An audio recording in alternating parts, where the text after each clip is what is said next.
So it's been roughly 5 months since I took the biggest loss I've ever taken on the stock market of over $100,000. And I thought it's about time I updated you guys on my current investment portfolio situation.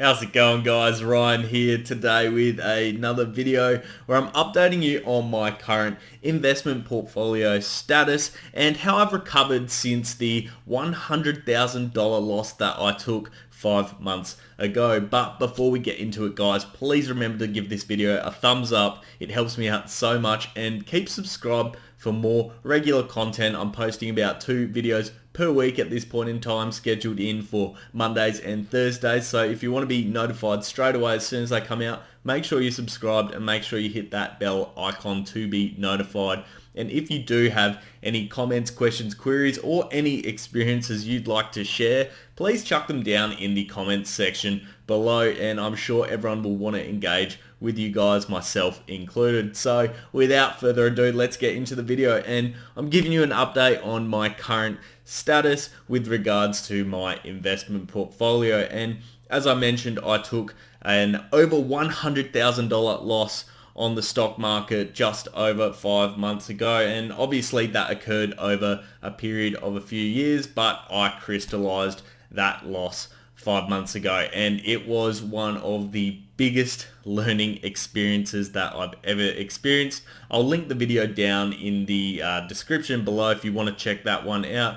But it was, an extremely beneficial learning experience, I'd say. It's probably been one of the most valuable learning experiences that I've ever had, although it was extremely costly, as you can imagine. But how times have changed, and I've learned so much from taking that huge loss. And my investment portfolio since that point has gone up roughly 70%, and I've recovered the majority of my losses from that massive mistake that I made. And I'm very grateful that I've been able to be in the position to even lose $100,000. That's like absolutely insane when you say it out loud, you know. But the fact that I've been able to pick myself up and recover and make a lot of that money back already is been one of the best things, and it's put a lot of confidence in myself because I've really understood the situation and I can adapt. That's what I've shown myself. I can adapt, make changes to my investment strategy in order to make sure I don't repeat the same mistakes again. And as always, cutting my losses quickly. I am doing a small bit of trading, mainly long-term investments though, but with the trading, I've been only using small amounts of money, 1 or 2 grand, and effectively what I'm doing there is I'm practicing. I'm getting those strategies that I always talk about, you know, entry points, exit points, setting targets, letting your winners run and cutting your losses quickly. I'm putting those into practice on a very regular basis so that it's instilled in my brain. The whole point is to remove all the emotion from the situation and from your trades or investments and focus purely on the facts and the numbers. Stick to that investment strategy, guys. That is my number one tip after learning what I learned with losing over $100,000. And my long-term investment strategy has been modified. It hasn't been changed. It's been modified. Now, effectively, what I'm looking for is still companies which have an undervalued market cap and really good growth potential in the future. But a few things that I am focusing on are the cash flow. That was the downfall of the stock that caused me to lose all that money. Operationally, it was absolutely fantastic, and that company is still running, and operationally it still is a good stock. But when it came to the financials, that was the downfall. The downfall of that company. And effectively what happened was they kept borrowing debt to pay debt, they kept refinancing, and they were just digging themselves a bigger and bigger hole. I'm not going to name the company because I don't want to slander them or anything like that. I think they're a great company and what they're doing is awesome. but I made a mistake there and I've learnt from it, and I'm extremely grateful that I have. Now what I'm focusing on is the combination of things, as I said before, obviously the undervalued companies, companies with good management, but also companies which have a good financial position now and with regards to the roadmap for the future. How are they planning on financing their future activities? As you're probably aware, I mainly invest in the minerals and mining sector, and as a result, there's always a lot of upfront costs when it comes to setting up a new mine or anything like that. Even the exploration costs quite a bit of money. And what I'm looking at now is low capex companies. Low capex companies, and when they're operating, low opex companies. So effectively what I want to do is minimize the outlay and the payback period for the companies that I'm invested in. So if they are having to shell out all that money at the initial stages, then they're going to be able to pay that back relatively quickly. And it doesn't really matter what type of stock I'm focusing on here. As I said, I'm focusing on the mining stocks, but I'm focusing on different sectors within the mining industry. But they all have the same principles and the same boxes that need to be ticked. They need to meet all those criteria I mentioned before. And another thing that I've found has been extremely important is the pedigree of the management team in place. That is absolutely one of the most underrated things that investors overlook. The management team is the driving force of a company. If you don't have a good management team, you can have the world's best asset, but they have no understanding of the market, no understanding of the technical aspects, no understanding of how to run a business profitably and well, and as a result it's going to fall over. So not only do the fundamentals of the organization have to be really solid, you also need a good management team steering that ship. You want them to be driving the stock in the right direction. You want them to be listening to the shareholders, but making very, very crucial decisions that are based on experience, analysis, and understanding of the overall market and the company itself.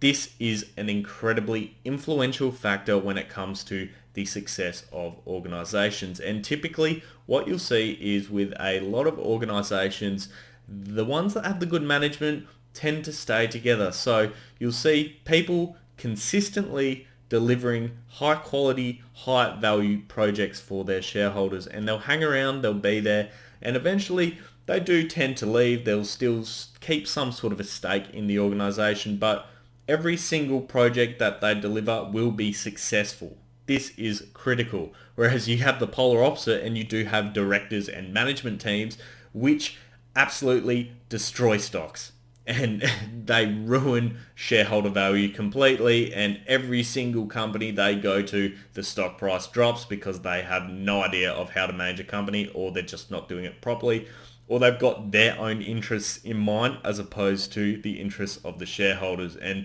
one way to avoid that issue is making sure that the directors have skin in the game. They have their own money in this company. So the success of the share price and effectively what the shareholders are receiving is aligned with what management want as well. So of course they want the best for the shareholders because that's going to benefit them as well. So that's a real good way to understand, okay, is this company going to perform? Are the management team wanting to grow this company, or are they just looking out for themselves and, not doing too much? They're just there to pick up a paycheck, as opposed to directors which are invested in the stock itself and want to see that stock price increase. They're going to be the ones going out there and really getting things done. And that is absolutely crucial to the success of any company.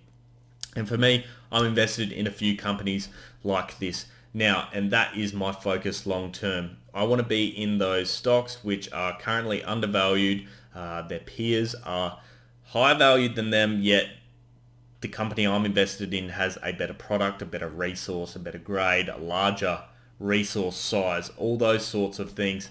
I also want to look for markets which aren't saturated by a million other companies. So for instance, The previous one where I lost over $100,000, that was a company which was in the lithium sector. And the lithium sector was an absolute hype beast in 2017. If you bought into any lithium stock, it would go up in value. It didn't matter how good the resource was from a grade perspective, size perspective, anything. If you saw the word lithium, that stock was going to go through the roof.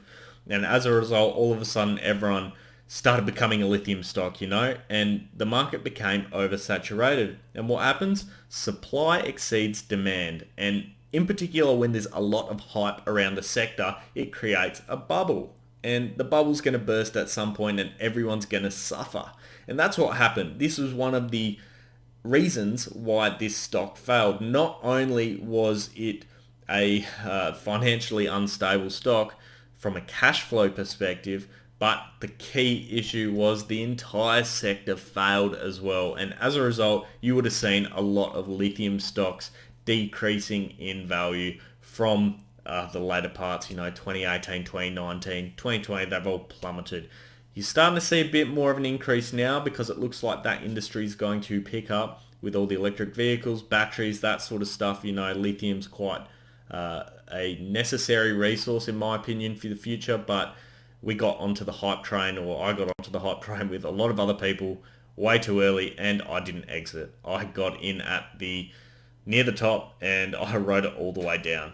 Big mistake. But now what I'm doing is focusing on getting in at the bottom and riding it up, and then if I want to get out of the stock I can, but I'm trying to find those stocks which are the next big global companies. I want to look at those stocks which are going to be dividend paying stocks, because that effectively then provides me value over time. It is a form of passive income. And the real dream here is to be able to survive off just pure passive income and then be able to focus the rest of my time on investing in other stocks. That is something that is a real dream of mine, because financial freedom is fundamental when it comes to quality of life, in my opinion. When you get all the money out of the way, then you can focus on the things that actually do matter. And for me, my plan is to use stocks to achieve that position.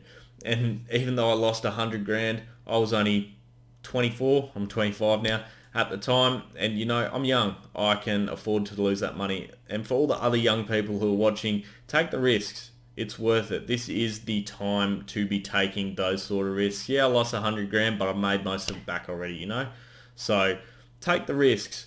The learning experience I got from that, I can guarantee you, is going to pay in dividends multiple times over, purely due to the fact that I learnt from my mistakes. It wasn't a loss to me.